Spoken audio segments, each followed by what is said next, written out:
Hey, what's up guys? Ken We're here from Training for Warriors at Ropestone, and today we're talking about fascia. And for all intents and purposes, that means prehab in Training for Warriors. We come into the prehab room, and I've been noticing a lot of times that people are just blowing through everything. They're going nice and fast like this. Come in for the IT band, and you just roll it out nice and quick. And what I want to impart on to you today is how fast you do that foam rolling. Because if you think about a piece of Scotch tape on a box, if you just take a piece of Scotch tape on a box and you tear it off, you're only going to get about 25 to 30% of that tape off. The rest of it's going to come off in slivers. We've all been there. And your fascia is the same way. It's the sac that surrounds all your muscles in your body.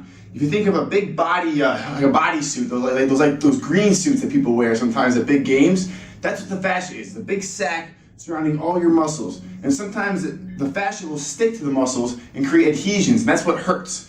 It's like scar tissue. And if we go fast over that scar tissue, you're not really going to hit it that well. So you want to go nice and slow.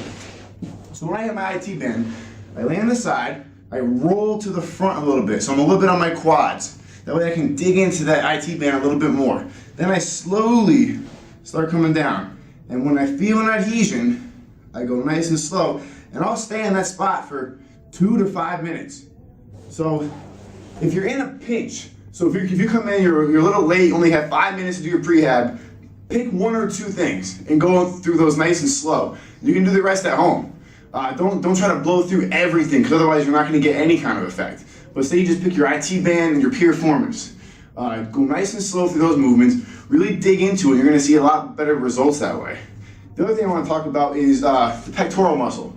So nobody really rolls this a whole lot, and that's my fault because I never really explained it to you, but I'm seeing now a lot of people are getting knots in their shoulder blades, and it's getting really common, and it's because we do a lot of push-ups. And when you do a lot of push-ups, your pecs get tight.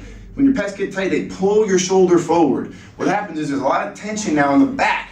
And when you use that tension, when you use those muscles back there for doing chin-ups or rows, those muscles are getting worked, and that tension is being put on them. So you're getting a lot of knots. What we can do to relieve that tension is roll out the pec muscles so the shoulders come back and relax those muscles back there. So the way we want to do that is we want to lay on the roller, and it's really awkward because you kind of have to finagle yourself into a weird position in order to get to that muscle. But once you get to the pec, again, search for those spots that are a little tender, a little tight, and just kind of slowly apply pressure down and then forward into the roll and back.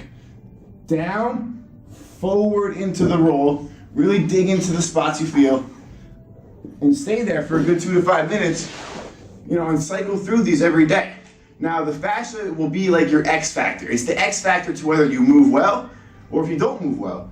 And if you don't move well, the good news is you can fix it. It's just by paying a little bit more attention to these things, maybe at home or coming a little bit earlier and spending more time in here.